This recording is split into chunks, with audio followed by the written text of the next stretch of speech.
How much do you know about aluminum? What if you could have a conversation with the person in the world that knows more about aluminum than anyone else in the world? Well, sit tight. We're about to have a conversation with Mr. Aluminum himself, Dr. Christopher Exley. Welcome to the Tenpenny Files, everyone. I'm your host, Dr. Sherry Tenpenny. If it matters to your body, your freedom, or your future, we talk about it here. We cover a bunch of topics every single day that solidify your beliefs, offer solutions, and introduce you to great products through conversations with authors and documentary filmmakers. There is something new here every single day. So please join us daily. We talk about politics, history, travel, food, farming, fitness, and of course, vaccines. We talk about with at least once a week with a pastor or an author who writes about faith and biblical principles. Join me daily, Monday through Friday at 3 p.m. Eastern Time on the Tenpenny Files to hear from voices who have been ignored or silenced. And before we begin this episode, I just want to invite everyone to become a Tenpenny Prime member. Prime members receive exclusive monthly content, educational presentations, and more. Please visit primembership.drtenpenny.com, primembership.drtenpenny.com to learn more and hopefully support our work. And one last thing, welcome to all of our regulars. We're so grateful that you're here, and everyone that's listening to us for the first time. Well, we hope that you'll stick around and join us every single day because there's something new every single day. With that, let's get started. So today's conversation is with the internationally recognized expert in bioinorganic chemistry, best known for his pioneering research on aluminum and its impact on human health, Dr. Christopher Exley. Chris, welcome so much to the Tenpenny Files. It is an absolute pleasure to see you again and such an honor to have you on my show. Well, thank you, Sherry, and it's a privilege to be with you again. Well, outside of health freedom circles and possibly autism circles who know about your work and all the pioneering work that you've done your whole life to be focused on aluminum, why don't you tell our listeners a little bit about your work and why you're known as Mr. Aluminum? Right. Well, I mean, I did not come up with the moniker Mr. Aluminium or Mr. Aluminum. That actually came from the fact that over the many years that I was an academic and doing research on aluminium, we also organized something called the Kiel Meetings on Aluminium, which were conferences on aluminium. And we held them every 2 years, more or less for the entire period of time that I was at Kiel University. And it was at one of those when one of the attendees, upon asking a question, said, "Well, you must know that we call you Mr. Aluminium." And at that point, I did not know that.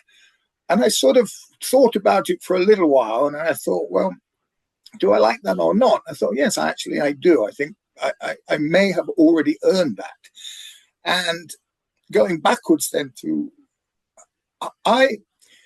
fall into your subjects. Perhaps someone like yourself is somewhat different in that, you train to be a doctor, but I'm a biologist. And I really, if anyone had told me that I was going to research the biology of aluminium for all of my life, when I was, 18 and studying to be a biologist, I would have just smiled and looked the other way, because how can that happen and why does that happen? And indeed, if I had to say why it happened, it probably happened because in my biology degree, which was at Stirling University in Scotland, a wonderful place, it's a 4-year degree. And in the final part of that, you do a research project. And that research project is for more or less half a year. So it's quite a significant part of your degree. And I had to choose something. And in the summer before I started that, while I was actually at home, my big sister, who was doing psychology at the time at London University, and she doesn't know why she did this, but she sent me something that she'd copied out of Scientific American about acid rain in the Adirondacks. And she said, "Oh, I thought you might be interested in this article." And I read it and I thought, "Yeah, aluminium, that's interesting. Is aluminium responsible for all the fish deaths, for all the trees dying because of acid rain. I thought, well, let's make that the subject of my research project for my undergraduate degree. And that's how I started. And, to a certain extent, I started by looking at aluminium toxicity in fish because I was at a world famous place called the Institute of Aquaculture there. And they had access to salmon and trout and all sorts of things. So I worked on salmon and trout, and I looked at aluminium toxicity. And I often use the line, well, I was hooked from that moment onwards. It was a sort of something that I started, and I couldn't get away from it. I guess to begin with, in some respects, it was just convenient. I hadn't at that point developed the sort of passion that I did develop. And I know that one of the things that one of your researchers was asking me before we have spoken over the email was about something about what I do that was the most astonishing or most relevant. And I think what happened was that I suddenly realized that the research I was doing had such profound meaning. I couldn't believe that myself, a humble biologist, had come across and actually some really significant chemistry about how aluminium seems to be toxic to everything, and two, how the Earth had managed to evolve perfectly successfully in the apparent presence of so much aluminium. And that was the chemistry that I developed between silicon and aluminium. And when that sort of silicon aluminium story began to dawn on me, I thought, well, this is just an incredible story. I have discovered something here, which is the reason why we're all here, why there is life on Earth, and why it isn't a different type of life on Earth. A life perhaps dominated by a situation where aluminium was biologically available, whereas it wasn't in the early parts of Earth. So those are the sorts of driving points for me, the things that made me want to work and to continue in this work. And while I started with fish, and while actually, one of the reasons I went to Stirling University was I was a fisherman and loved fishing. I never wanted to work on fish. I didn't want to be a fish physiologist or anything of this sort. For me, the fish was always my guinea pig, my indicator. And so very quickly I did, and I believe done some really quite seminal work on aluminium toxicity in fish. I believe very much that taught me a great deal just about aluminium toxicity and why it was also very likely to be a serious problem for human beings. Does that answer your question? It does. It's a great way to, your background, when I speak with some of the icons in our industry, which I would label you as one of them, as one of the pioneers that has led forward so much research about this particular topic. You say in your book, I'm an expert about and have the greatest depth on a topic in the world about an item that nobody's really interested in. But that's really not true. And particularly those of us that have been involved, like I've been teaching about problems associated with vaccines for 25 years. And those that have been in the vaccine community or the autism community or the vaccine injured community know very much about aluminum. And when they decided in 2004 to take most of the mercury out of the vaccines, they loaded them with so much more aluminum. And and for the audience, I'm in America, Chris is in the UK. So we say aluminum, he says aluminium, and it's the same thing, just so you know. Yeah. It's like tomato, it's the same sort of thing. But it really is amazing that It's the that particular element is toxic to everything, but yet we inject so much of it into our children.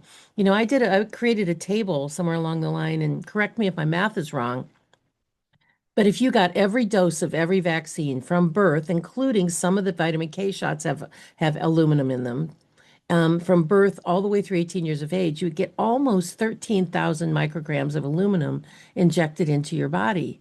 And when you read almost any paper about aluminum as an adjuvant, it always starts out with saying, we've used it since the 1920s. We still don't know how it works. So clarify that a little bit. If you don't know why it works, why are you injecting it into the body? And if you're injecting it at all, why so much? Yeah. Well, it goes back a long way because, the Cancer Society of America were the first in the early part of the 20th century. We're talking in the very first years of the 20th century, 1900 and X, 1, 2, 3, 4, 5. They were the very first scientific organization to raise concerns about this new element that was being used in everything called aluminum. The reason it was new was because 20 years prior to that, we didn't know how to take the ores that contain aluminium from the Earth's crust and produce aluminium metal.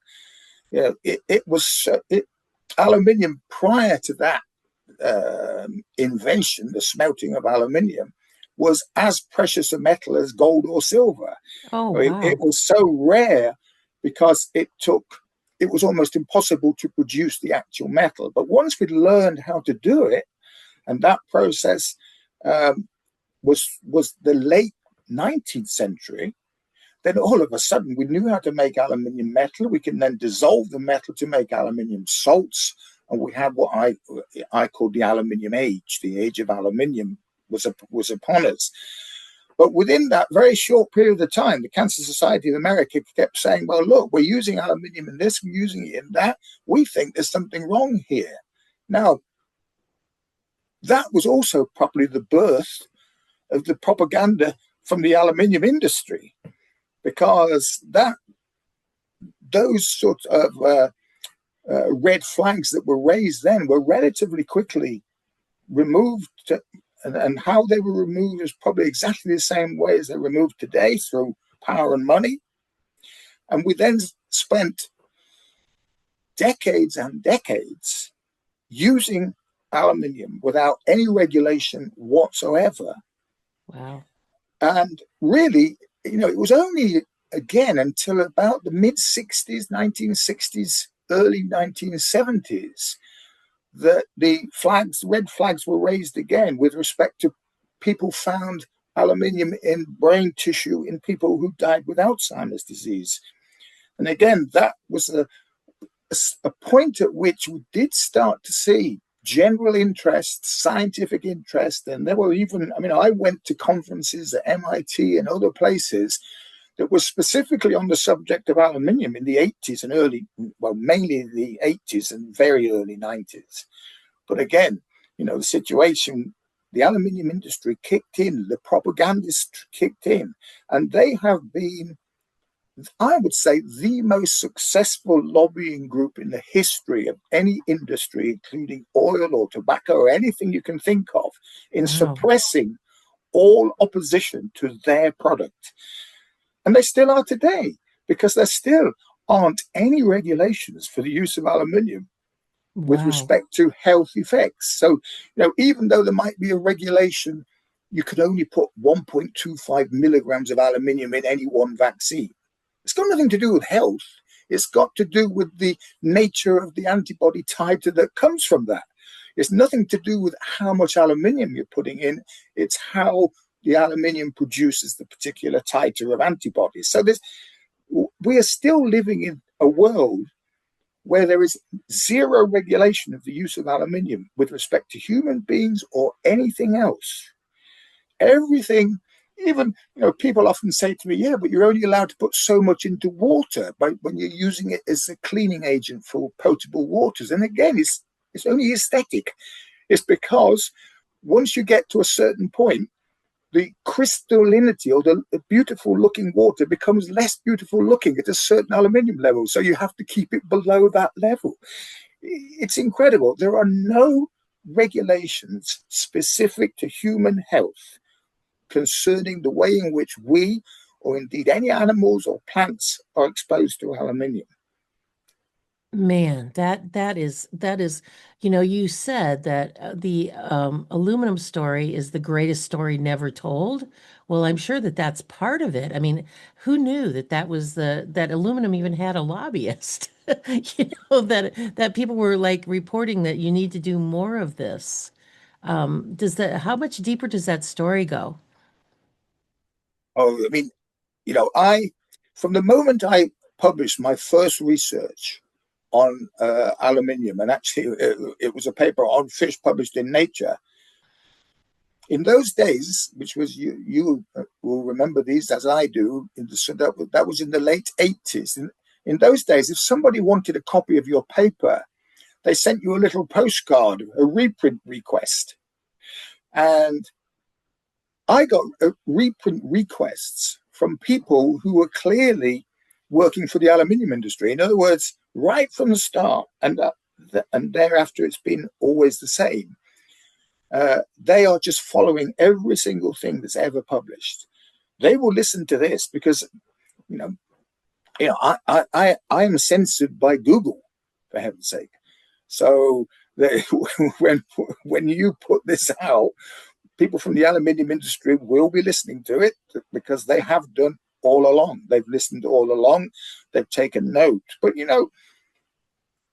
they are, I think, the most powerful lobby group in the history of industrial lobby groups. They are, I believe, also the most successful.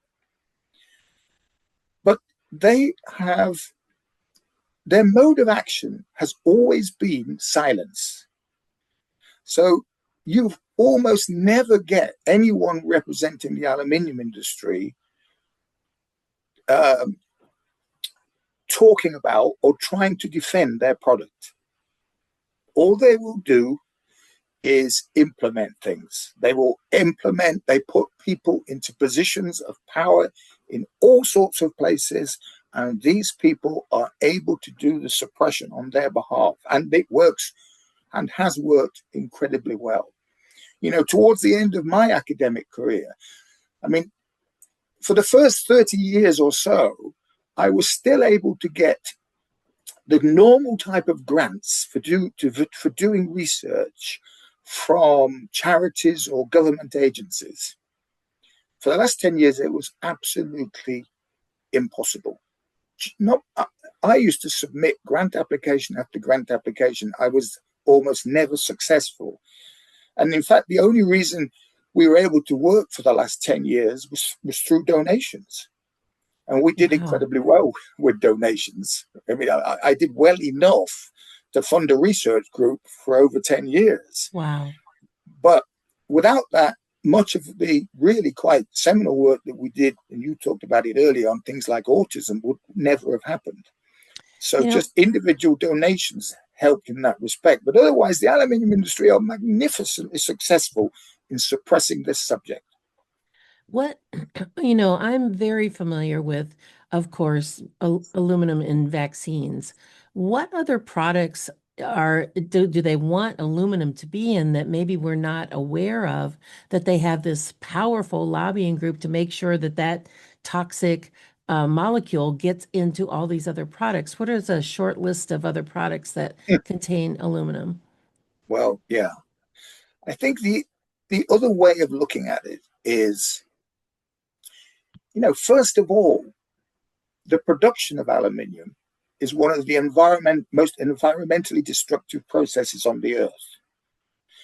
It not only produces huge amounts of toxic byproducts, but per kilogram of aluminium metal produced, it uses more energy than any other process.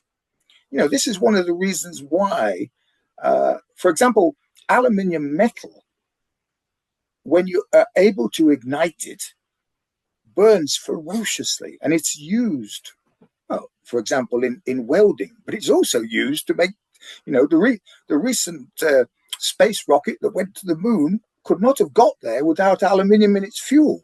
It, Wow. it's a propellant. It's used to put a massive amount of energy into a small period of time to get something, in that case, a rocket out of the out of the atmosphere. So you've got that.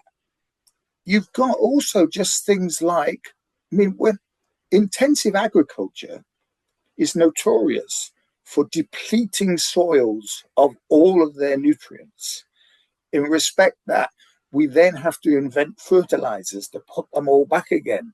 But in doing so, what we often are doing all over the world now is acidifying soils.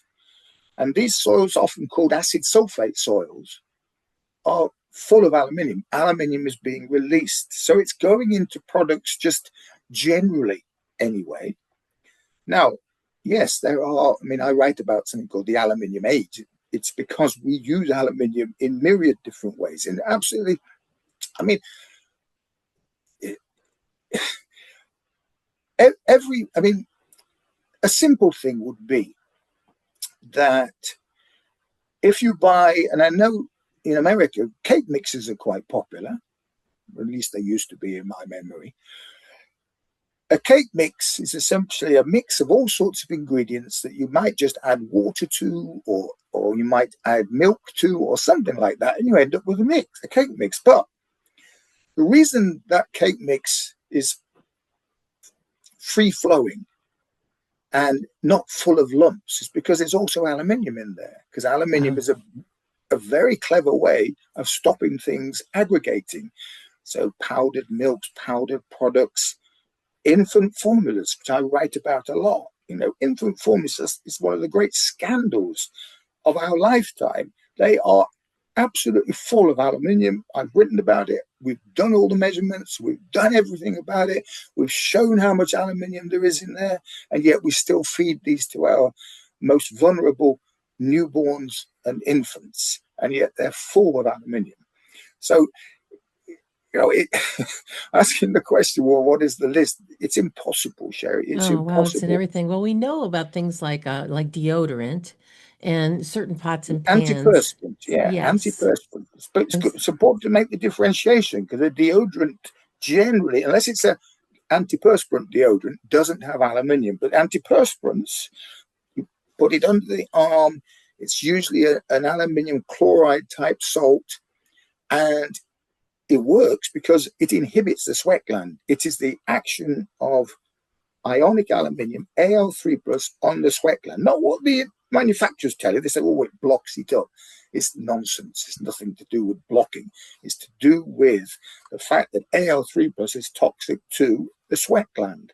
Now, the reason that they say, well, it's just a physical process, it blocks the sweat from coming out, is because then they can actually essentially sell this as a cosmetic.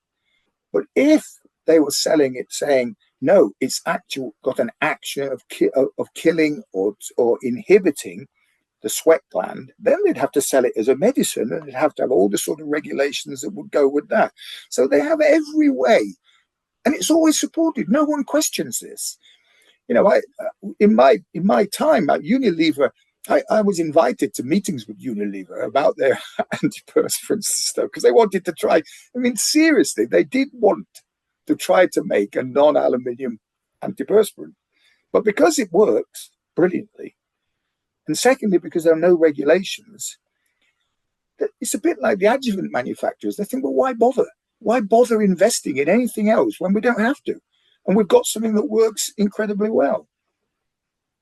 wow. Wow. It's just there's so many industries now that are just so shocking, like the pesticide industry, glyphosate, which we'll talk a little bit about here after the break. It's a good place to take a break to hear from our sponsors. But like all of these big ag, big food, big chemical, industries are just terrible for humanity and for the planet. And they have no regard to what the end result is as long as they can make their money in the meantime. So hold on to that threat, that thought right there, Dr. Chris Exley. We are going to take a short break to hear from our sponsors at AmericaOutloud.news. America Out Loud Talk Radio plays the 10 Penny Files on iHeartRadio Network daily, Monday through Friday at 3 p.m. Eastern. You can also listen anywhere in the world if you go to AmericaOutloud.news media player. If you've missed any of these great conversations, you can find the 10 Penny Files if you go to Spotify, Pandora, Apple, TuneIn, iTunes, iHeart Virtual Studio, and of course on my platforms, which I think is the best. Go to dr10penny.com, hover over the podcast tab, and you'll see a little drop-down window that says all podcasts. We couldn't have made it any easier for you. So sit tight. We've got a great message coming from our sponsors, some new commercials coming up, and we will be right back to hear more from Mr. Aluminum himself, Dr. Christopher Exley. People are doing everything right these days. They're eating clean and trying to avoid toxins, and they're still not feeling well. That's because they no longer can avoid exposure. You can't avoid it. Toxins are everywhere. Things like glyphosate, heavy metals like aluminum and mercury, cadmium from cigarette smoke, they're all accumulating in your body every single day. And that buildup shows up as brain fog, fatigue, weight that won't budge, skin issues, gut problems, ADD and ADHD in our children, asthma in our kids, even accelerated aging. Detox is no longer optional. It's something your body needs to do every day. We recommend as a first step this detox spray because it works at a cellular level to bind and remove toxins from the body. It's safe for the whole family, from infants to grandparents. I even give it to my dog. Go to drtdetox.com and get started today. First-time customers can get up to 82% off on your first bottle because exposures aren't slowing down and your health shouldn't either. In fact, you should be getting well. Well, only when the government bows to the people will America become great again. This is Malcolm Out Loud here. Join me in pushing back against censorship, my fellow Americans. Right at the top of AmericaOutloud.news are the words, many voices, one freedom, united in the First Amendment. Now is our time, my fellow Americans. AmericaOutloud.news, liberty and justice for all. Well, welcome back, everyone. Today's conversation is with internationally recognized expert in bioinorganic chemistry, best known for his pioneering long-time research into aluminum and its impact on human health, Dr. Christopher Exley. Let me tell you just a little bit more about today's guest. Dr. Christopher Exley is the author of Imagine You Are an Aluminum Atom, is a British bioinorganic chemist and former professor at Keele University, where he led research on aluminum's role in biology and human health. With more than 200 peer-reviewed publications, Dr. Exley is the Fellow of the Royal Society of Biology and a scientific member of the British Society of Ecological Medicine. He was absolutely revolutionary in exposing the problems with aluminum all across the world. He's now graciously retired and enjoying his retirement, and I am so grateful to have him on this show today because he told me he doesn't do a lot of interviews. So I'm really honored to have you with me here today, Chris. This is just awesome. No, it's good to be here, Sherry. You Good. know, The one thing that I still love to do is talk about aluminium. Oh, good. Well, this is a good question for you then. I really like your Substack, which is Dr. Christopher Exley, Exley, drchristopherexley.substack.com. And one of the articles that you wrote is The Blood-Brain Barrier Delusion. Why the blood-brain barrier is not a barrier to aluminum, which is so important in my work and the things that I talk about, the problems with vaccines that are loaded with aluminum that go right into the brain. So healthcare providers are taught that the blood-brain barrier is impenetrable. You talk about something called residual leakiness. What is the importance of that, and why is our brain not protected from all the aluminum that's injected in all of these vaccines? Yeah, I think that I use the title, The Blood-Brain Barrier Delusion, because I think that it is a delusion people believe that there is something quite remarkable about the barrier properties of the brain with respect to, say, your gut or other organs. And the truth is that all membranes are permeable. It's just that they have both different levels of permeability, different degrees of permeability, and also, of course, different selectivity. Now, the blood-brain barrier has it has a higher proportion of what are called tight junctions than many other epithelia. Now, these tight junctions are what generally make a barrier, an epithelium or endothelium, more difficult for things just to passively pass across. So in that respect, this passive nature of it, it is, to some respect, more impermeable than other barriers. Indeed, some barriers need to be permeable. But of course, the blood-brain barrier also needs to be permeable. You need to get glucose there, and et cetera, et cetera. And those, and there are there are active transport systems for those processes. But actually, none of these active processes are sufficient most of the time. And so this property called residual leakiness, which I think a lot of people think sounds like a bit of a joke, it's not. This is how the blood-brain barrier has developed. In other words, quite a lot of things, anything indeed, can pass into or out of the brain via this process. It's just that the rates at which these occur would not be, for example, sufficient for us to get enough glucose for our brain to work effectively. And also, they wouldn't be sufficient that if we want to be able to remove the byproducts of metabolism in the brain from the brain sufficiently. So you've got this process, the residual leakiness, which accounts for 10, 15, 20% of all transport across the blood-brain barrier in both directions. And then you've got all the other things that are there.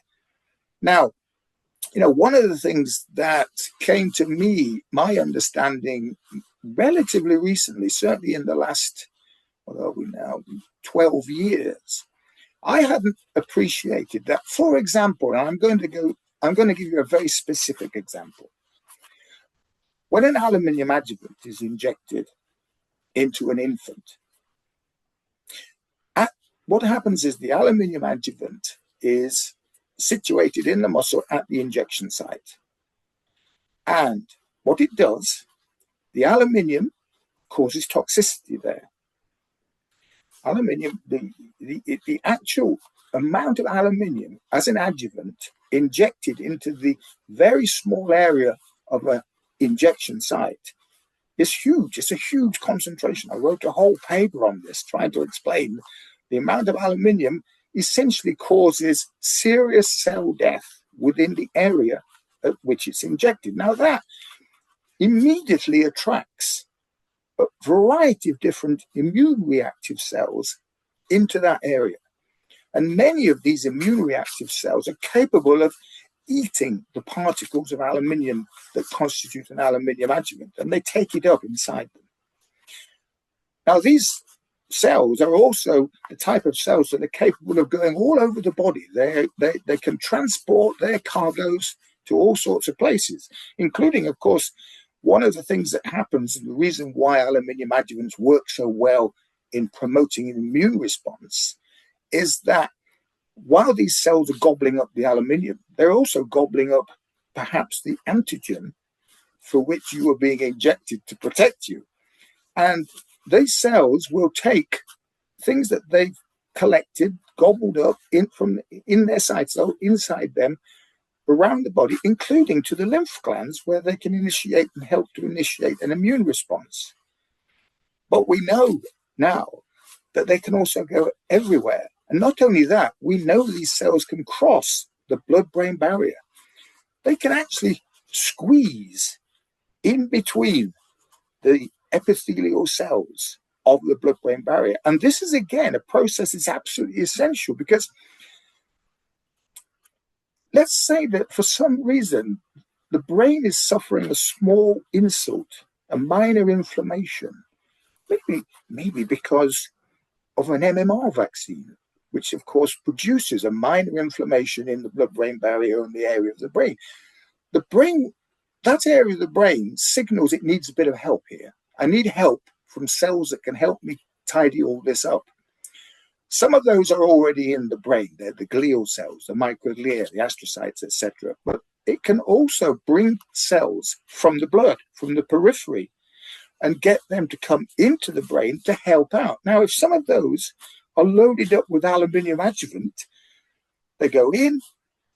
The aluminium adjuvant eventually kills those cells because the aluminium is released into the cytosol of the cell and it kills it. And all of a sudden, you've got a way of getting huge amounts of aluminium from an injection site into brain tissue of an infant within days. Within days. And I had not appreciated this until we did our seminal work on aluminium in brain tissue in autism.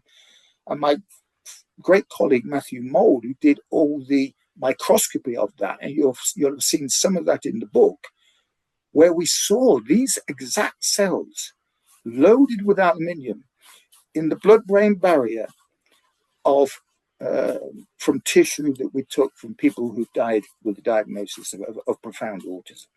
So we know now that there is a specific mechanism of getting aluminium into brain tissue very quickly. Because before that, I worked an awful lot on things like Alzheimer's disease, of which I am 100% convinced that aluminium is the cause of Alzheimer's disease. But in Alzheimer's disease, generally, we're talking about an increase in aluminium in brain tissue over decades. In profound autism, we're talking about an increase in brain tissue aluminium in days, weeks, months, that period of time. How could that happen? Well, we now know there is a mechanism, a very real mechanism, and one that obviously it's almost impossible to test. But no one denies all of the different parts of it can happen. So I am convinced that aluminium adjuvants are the cause of profound autism. And until I see something, I see all sorts of other reasons why of causes, potential causes of profound autism. And then I think, well, okay, but how do you account for the huge amounts of aluminium we have found in brain tissue of adolescents and in some cases adults who died with a diagnosis of autism? How do you account for that? You've got a neurotoxin known for killing, known for producing encephalopathies, something similar to what you see in autism. What is that doing? Nothing? Is it, just benign? No, we know it cannot be benign. It has to be involved. And I think it's more than that. It's more than involved. In many cases, if not all cases, profound autism, and I think there is now a more of a general recognition that we're talking about a very serious form of autism, very debilitating form of autism, is, I think, almost definitely caused by aluminium adjuvants from vaccination. That makes so much sense in how these young children can get a shot and then, as parents describe it, they just turned off. They were normal, babbling, happy babies. They get 2 or 3 or 7 vaccines on the same visit. And then, bam, it hits their brain. And they're just, because it has always been a bit perplexing to me of how that happened. What was the mechanism of that? But you just clearly described it. If you're injecting this known neurotoxin in sizable amounts into a infant that has no protection by the blood-brain barrier, and it goes in, and it depends on where it lands in the brain of what area it most affects, whether it's motor or sensory, the sensory integration kids that have the real problem with that, the motor problem, the speech issues, what happens with their eyes if it hits into their occipital lobe. And yet, with this new thing that RFK Jr., Bobby's been a friend of mine, as yours, for a very long time, and as Secretary of HHS has made this big deal about we're going to find what's causing autism. And it's like nobody wants to talk about the big pink elephant sitting in the living room. I mean, No, the most obvious thing in the world, and oh no, it's got to be Tylenol, glyphosate, it's got to be, given the vaccine's too young, it's got to be the food, something in the red dye. But nobody is talking about the most obvious no, mechanism and the big pink elephant sitting in the middle of of the living room. absolutely. No. And listen, I have known Bobby for a number of years. We have communicated a great deal since he became head of HHS. He knows exactly what my opinion is, and I don't think he disagrees with me. I think the real problem he has is he's surrounded by people who just don't get it, in inverted commas. Amen to that. Yeah, Absolutely. I don't necessarily think that they're all malicious in any way. They just can't grasp this. And, one of the, so in my early conversations with Bobby, immediately after he became head of HHS, I was led to believe through him and then through people like Matt Mamoli, who was acting director of NIH at the time. I spoke as I'm talking to you now, that they were going to initiate research programs specifically about vaccines in autism, but also about aluminium adjuvants in autism. So where are we now? I think it's that 18 months, 2 years almost down the line, 18 months down the line. The NIH have funded 12 projects for X numbers of millions of dollars on autism, none of which address any of this. And I think the problem is Jay Bhattacharya, these people don't believe it. And so they're not implementing anything that Bobby wants them to do. You probably know this, and I've written a Substack about it. We were expecting to be at the ACIP meeting last December. I was expected to give a talk, and I was going to tell those ACIP members how aluminium causes autism, why aluminium in Hep B vaccines is a problem, etc. We were all ready to give these talks, and we were cancelled. We only prepared all this because Bobby and his people working for him directly at HHS asked us to do so. But then all of a sudden we hear, well, ACIP, it's an autonomous unit and they decide what they want, and they've decided they don't want any of this. So it's almost as if everything that he is trying to do in this area, and I honestly believe he is trying to do it through my personal discussions with him, Yeah. are just being vetoed different places all of the time. And he's got the most difficult job in the world. So 100%. if he 100%. hasn't got one thing to think about, he's got an awful lot to think about. And he is making progress. I've said several times since he's taken that position. I said, leopards don't change their spots. And Bobby's been talking about this and mercury and, vaccine injuries for decades. He's not going to get a new title and go, oh no, vaccines are safe and effective. He's not going to do that. But he has moved from a role of being an activist into being a politician. And to be a politician, there's different rules and different bosses and different things like that. And he's gotten his wings clipped at every turn of really trying to do something important and monumental against the pharmaceutical industry and this 200-year multi-generational myth of safe and effective. Yeah, And he's basically been told, so I've heard, you're not talking about that. You can talk about food and red dyes, and you can talk about the school lunches, you can talk about all those things, but vaccines are off the table. yeah, Even yeah, and when they disbanded ACIP, and then he went and he and Aaron Siri got together and rewrote the rules, which was brilliant, and are going to bring in more people across the board if they can ever get a meeting going, and we'll see what happens in the midterms. But it's just, yeah, it's just a terrible thing. And with you having 200 peer-reviewed publications on the toxicity and the problems in the biological mechanisms in animals, plants, humans, all this stuff. I mean, it's not like they have to go do more research. It drives me no, crazy whenever I hear this. mm, More research is needed. It's like, mm, where do you draw the line and say, okay, yeah, I think we have a conclusion here, yeah. We know what We know what we know. I have also given very clear indication, and I intend to do this again through my Substack, of exactly an experiment that is more than possible that they can do, which would go 90% towards testing what I believe, which is that aluminium adjuvants are the cause of profound autism. So you can never prove it, because we're not going to do experiments on infant, although we are, of course, we're doing it all the time. But we're not going to do it as an experiment. But you can retrospectively, the data are there. There are data there in the US, their data are there in the UK, in other European countries. It's all there.